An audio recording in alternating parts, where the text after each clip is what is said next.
Alright, y'all, hello and welcome. Boy, oh boy, do we have some interesting, quite frankly, mind-bending posts today found on interwebs, mostly from the European region, and then a few wildcard posts from just around the world as well. This one is going to be pretty fun.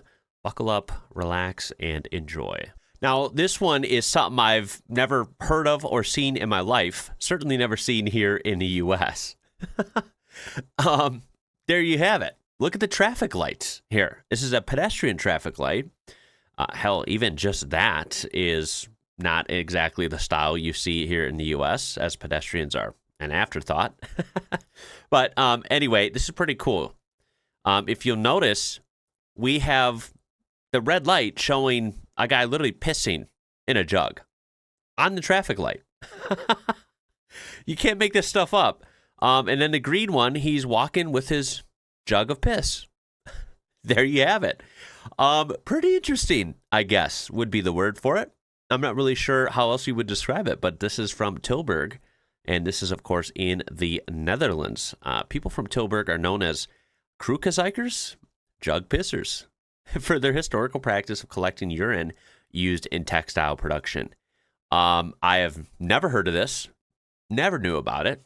I think this is quite fascinating, and I would be curious if anyone watching this either A, just knew about this, or B, have you actually seen this before? What are people's reaction when they see this if they don't know the context? I mean, what the hell, right? Maybe I'm not European enough to see the pride in historically pissing into jugs. Yeah. I'm pretty sure they didn't name themselves that originally, but are now reclaiming the nickname. Well, reclaiming it and definitely leaning into it at this point, I'd certainly say. Haha, European. You knew that was coming. Now, I don't know what to expect about this one. Let's take a look. This is filming the UK's most beautiful slug. Not a phrase you typically hear. So, we got to see it. Can't play the music, unfortunately. Okay. I was not expecting that.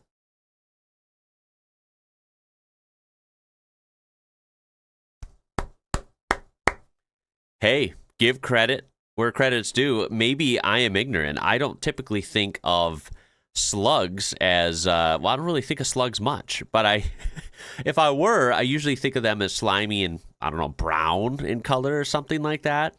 Dark green, something like this, right? I've never thought of that. I have to admit, it is certainly rainbow, and it's kind of beautiful. You're kind of right. What is this? How does such a slug exist? I'm assuming this is pretty rare. Maybe it's not rare. Maybe it's super common wherever, this area is, but great job on the videography there. It's poisonous, right? I don't know. This is a highly upvoted comment. So perhaps it is. I mean, usually in nature, super bright colored kind of rainbow animals usually are poisonous, right? I think that's kind of like a something to go by just to be cautious, right? But apparently, if you touch it, you start speaking Cockney. Like I was saying, in nature, there's a general rule that bright colors means poisonous. It's a genetic mutation where predators have eaten enough bright-colored pretty that they get sick or die, then avoid them. It's common for frogs. I usually make shit up, but this one is true. Well, there you go. That's reassuring.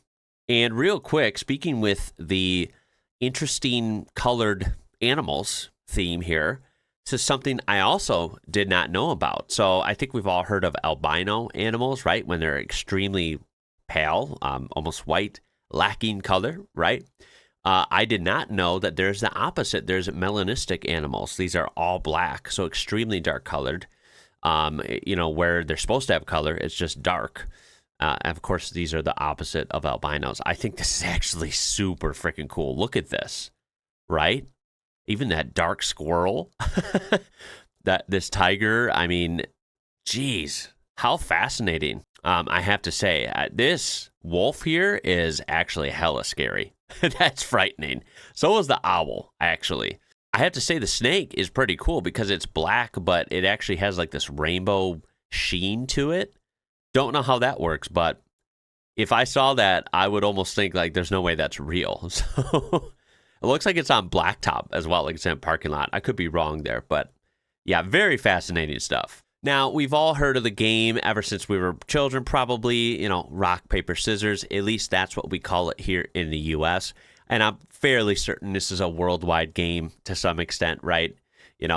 Rock, paper, scissors. Yeah, you get the idea. Now, this might be called a couple other things depending on languages. I fully understand that.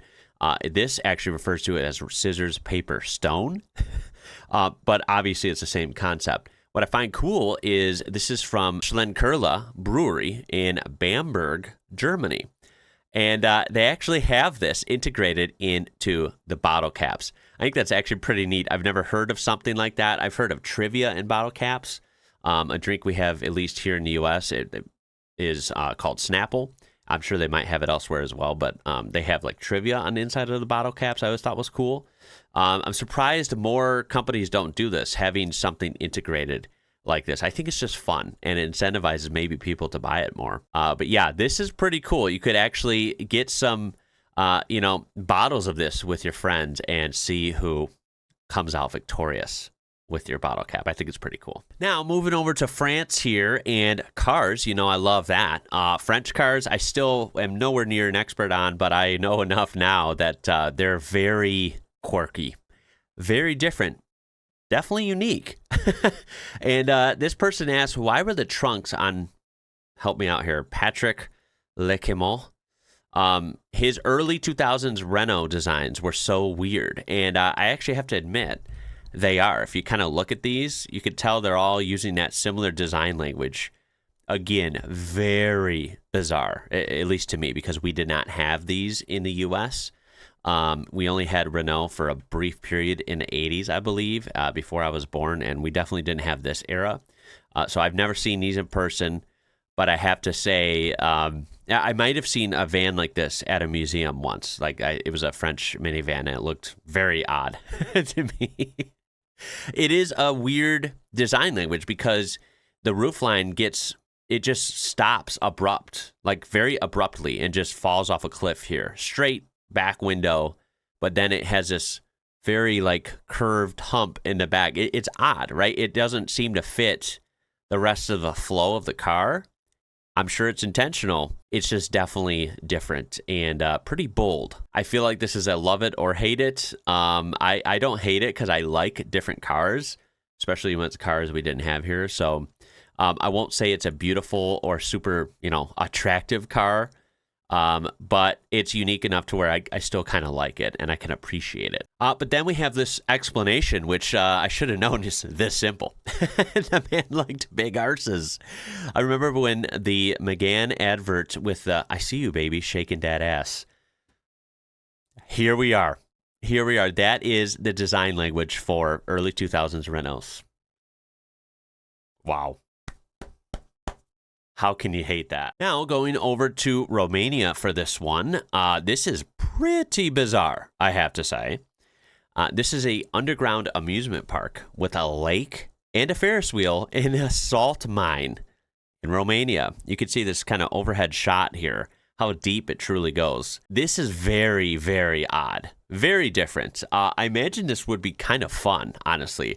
I'm wondering, is it hot in there? Is it cold? I would imagine it's cooler in there, although I, have no idea.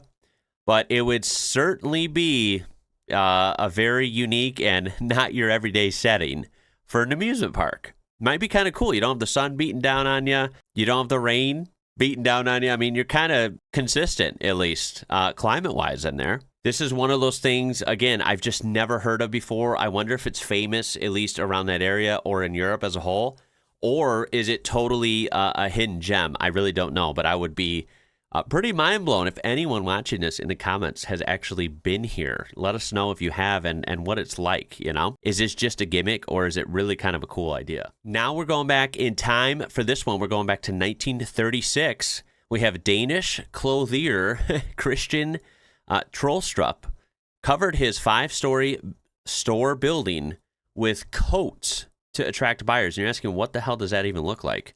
Well, here it is. I mean, this is not a small place, 5 stories. And this thing is literally covered. I mean, there is no gaps at all. We have coats galore here. I guess that's a good way to attract buyers. If you have a little window and you have a couple coats on display, honestly, unless someone is an avid shopper, most people walking by are not even going to pay no mind to that at all. But this gets your attention. You can't miss it. You're driving by, you're walking by, you're cycling by. It doesn't matter. This is going to stand out. And just that might be enough to get someone interested and make, that much more sales each month. I don't know. Is this a great method? Could be too much. Also, what about the weather? Right? I mean, they are coats after all. I just don't know if the upkeep on this is worth it. This seems like a lot to keep track of, right? And I honestly don't even know how he did this. Like, how did he hang all these up? I don't know. It kind of, you got to give him credit. It kind of looks impressive, like pretty straight and neat. I wouldn't have pictured this. Give the shop a new coat of paint. Got it. This is accurate, though. I'll take the coat, 3rd row from the top, 20 over from the corner. It's just my size and color. They go through the trouble of getting that, of course, and, oh, never mind. Too big for me. Can I see another? Now, this one is... I don't even know what adjectives to use for this. This is crazy, I guess. And a little glimpse of, I think it's safe to say maybe most of us don't exactly, fully understand computers as a whole. And maybe dedicated people do, but maybe the general public in most places don't. It all is kind of almost seems like magic when you don't know how things work. Especially when you're talking about chips, microchips, right? This is kind of beyond my pay grade. And this makes it look, well, even more confusing and incredible at the same time. This looks crazy. This is a Soviet KR580 VM80A microchip. Yeah, that's a mouthful. It looks like a 1970s clone of the Intel 8080 CPU.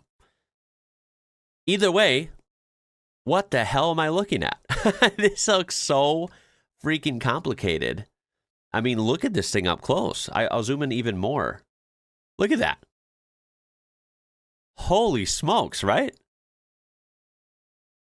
Again, if you know what you're looking at and you realize how this stuff works, more power to you.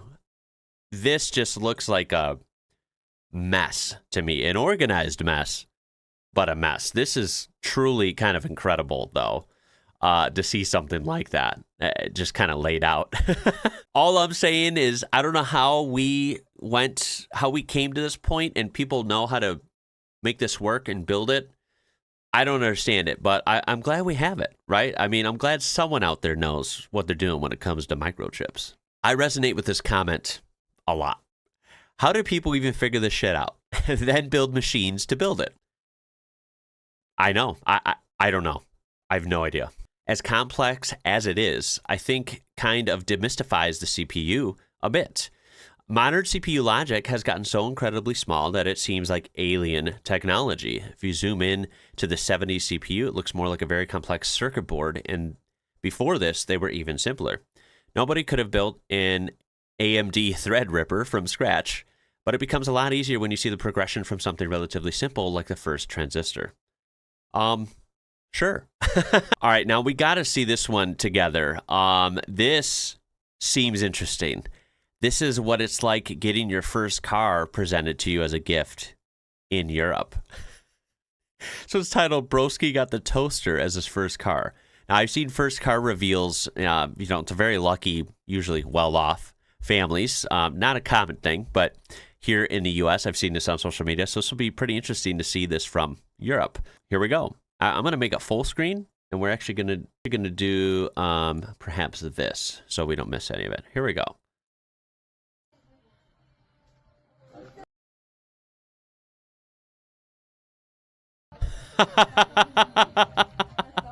Oh my God, it's got the bow and everything. That is absolutely hilarious. He has no idea yet. Here we go. Oh, what's he gonna think?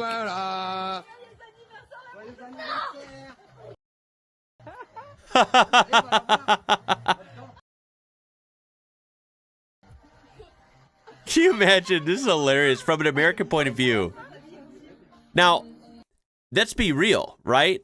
I mean, at the end of the day, a car is a car, right? This is a big step for anyone. This gives him freedom. This gives him a sense of control. You can go places further than you would usually want to walk or whatever. You can go have some fun, take a joyride, listen to some music, right? It's in a slightly different fashion than I would be used to because, of course, we don't even have cars this small here. But I'm not one to bash other people. This is awesome, dude. It's just hilarious. But this is cool, right? It's got the bow. The bow's almost the size of the car. You usually don't see that. But yeah, I thought this is actually pretty fun. And quite different than the average American experience. I actually think it's bizarre the door opens the other way. Like it doesn't open winging out towards the front of the car, but rather like reverse hinged where it opens backwards like that. That is actually hilarious though. Oh, and the other door opens this way. This door is front hinged and that door is rear hinged? What the hell? This is in France. I'm super assuming because it looks like the French plate designation there. He goes for his first sit. Check out the interior of this Citroën. The windows are kind of cool. They flip up like that. Honestly, pretty good reaction. I feel like he was... I don't know if he was shocked. It didn't look like he was mad, so that's good, right? Because that would be kind of crappy if he was really mad and like pissed off, like, what? This is what you got me? You know, like it seemed like a nice, genuine, thankful reaction. Maybe a little bit shocked, but I think he's pretty excited. And I like that, right? Of course, like you can't expect to get a big truck or a Ferrari or something for your first car. That would be ridiculous. And I think he's nice and humble and knows that. And it's cool to see. Also, I don't think his family has to worry about him speeding around in that car. Every teenager wants freedom. Ami is a freedom. Well said. In 1906, Sweden voted to lighten the blue of their flag. Today, there's a small debate about whether it should return to its darker shade. What do you think? I would be interested to hear from any Swedes in the comments. I didn't actually know this was a thing. We do have stores like IKEA or IKEA, right? Here in the U.S., there's actually a restaurant near me that's like a Swedish, Norwegian kind of fusion restaurant, and they have the flags out there. So I see, this flag even here in the U.S. in my area. And I've always thought it's very iconic. I think it's a very beautiful flag. And it's always the lighter blue. I didn't know there was actually a darker blue version. It's funny. I actually kind of like a both. I think this is iconic because this is all I know. So I'm used to the light blue and the yellow. I feel like it's like the sky, right? And it's very bright and fun. It's a pleasant flag. The darker blue one looks very handsome. It's not as bright and bubbly, but it looks more, I guess it does look like more historic and more mature, possibly. I don't know what I like better here. I kind of like both. This one sounds like it's going to be odd. We're going to watch this together. Apparently, this one is under the weird forum. And this one is hearing a raven speak Russian is one of the most terrifying things I've ever heard. I'm already mind blown, and I haven't even seen this. What the hell are we looking at here? Here we go. Hopefully, there's no music. Just what we need to hear. Молодец. Молодец какой. Молодец.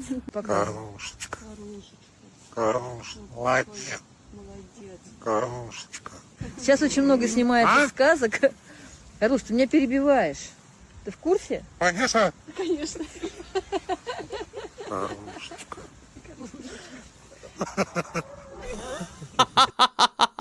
Did it laugh at the end?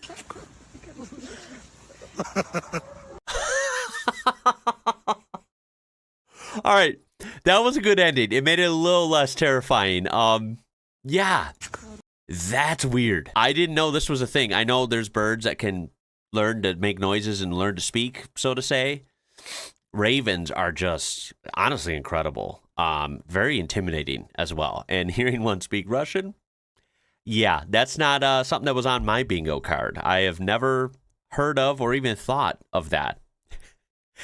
I gotta say, pretty scary. It would be scary hearing that at night. Yeah, if you're walking down the street and this guy's perched up on a light post or something, or a tree branch, and he starts speaking that, and you can't even see him at night, of course. Yeah, that's pretty haunting. All right, we're going to look at a couple for this one. This is the most underrated, easily accessible natural landmarks in the world. People weigh in. The front picture for this one is actually from the U.S. It's from Mount Shasta in California. And I think this is actually very beautiful. It's incredible, actually. The kind of pronounced, prominence this thing has. Like, wow, this is incredible, right? I've seen a lot of mountains out west. I've even been to Southern California many times. This is actually more towards Northern California, so I've never seen this in person. But I have to say this is very beautiful and kind of intimidating as well. But as we scroll down, let's see. We have the Picos de Europa in northern Spain. Not exactly a secret, but perhaps not especially well known internationally. I did not know about this one. So there you go. Let's do this. Yeah, that is incredible. This right here, that doesn't even almost look like a mountain, right? It's just like a huge, smooth-looking stone. It's really cool, actually. The whole range as a whole looks incredible. But these jagged peaks with this kind of guy in the center, this is majestic as hell. I did not know, or I would have never guessed, I guess, that this was in Spain. This is incredible. Jeez. Someone else mentions that they just got back from there. I am an American, and I had never heard of it before we started researching our trip. I started asking several European friends from Belgian, Italian, German. None of them had heard of it either.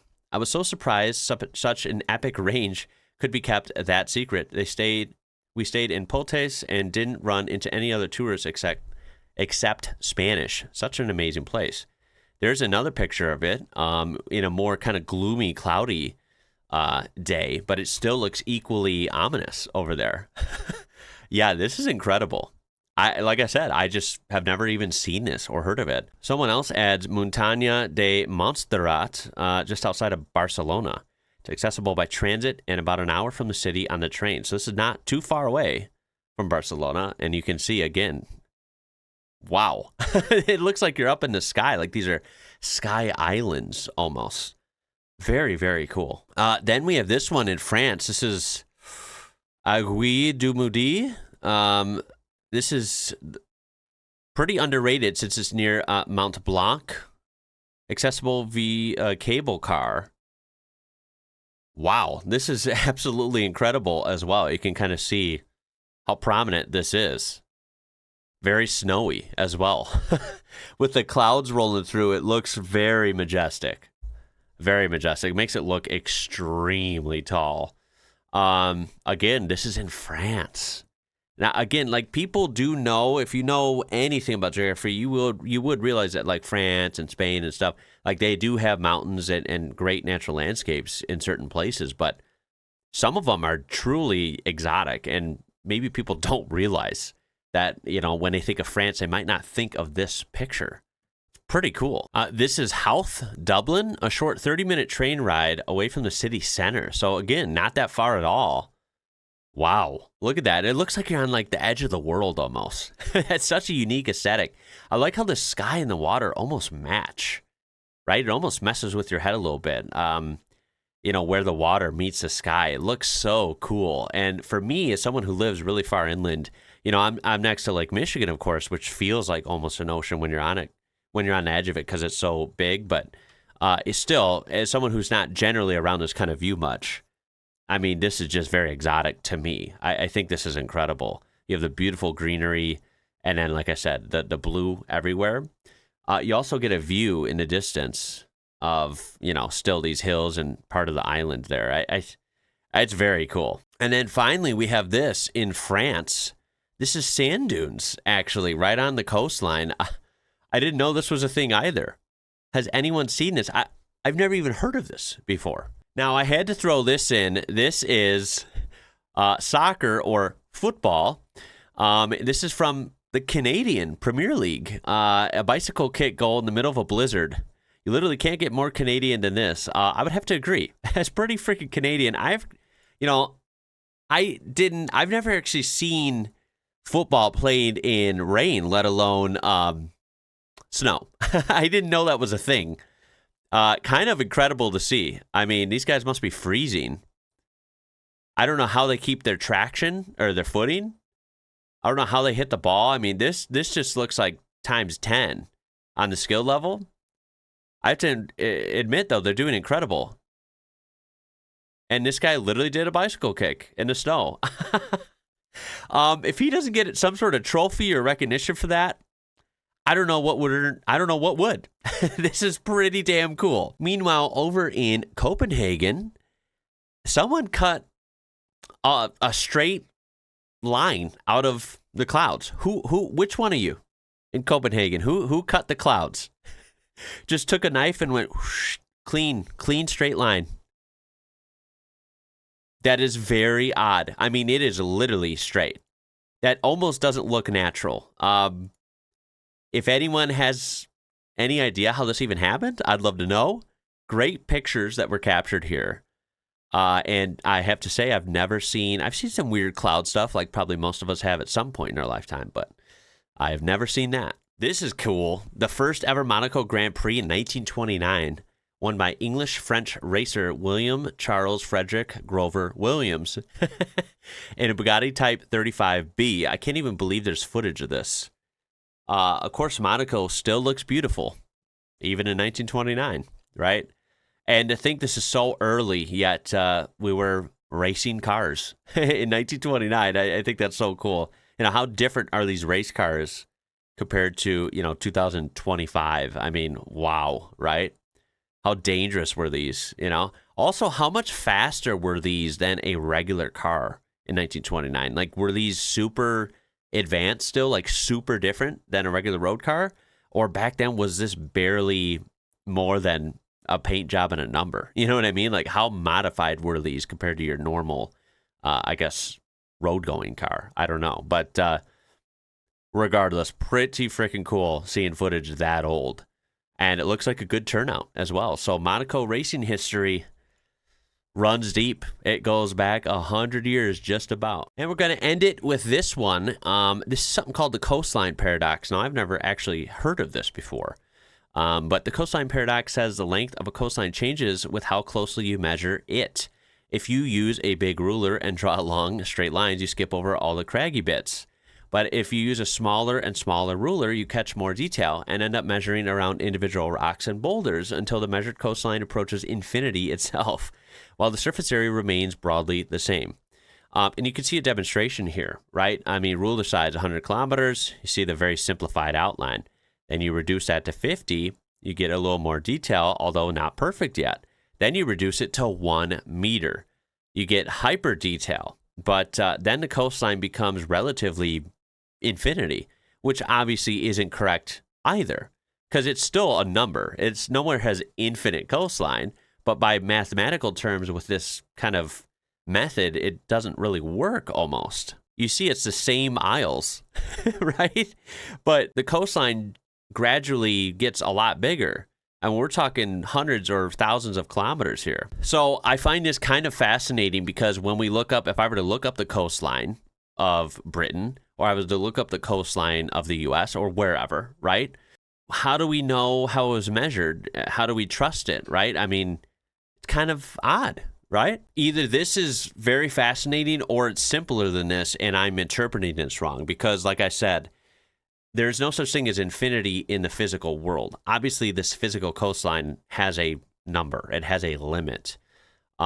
I don't know. Maybe just give your thoughts on this if you have any insight on how this is accurately depicted in modern day geography. That's going to do it for this one. Tons of interesting stuff that we looked at here, and honestly, there's even more I could have featured. So perhaps next time. I had a good time with this. I certainly hope you did as well. Pretty good variety in there, I think. And I just appreciate you watching. I look forward to the comments on this one. And yeah, hopefully I'll see you next time. My name is Ian. You watch IWrocker. Until next time, y'all. Catch you later.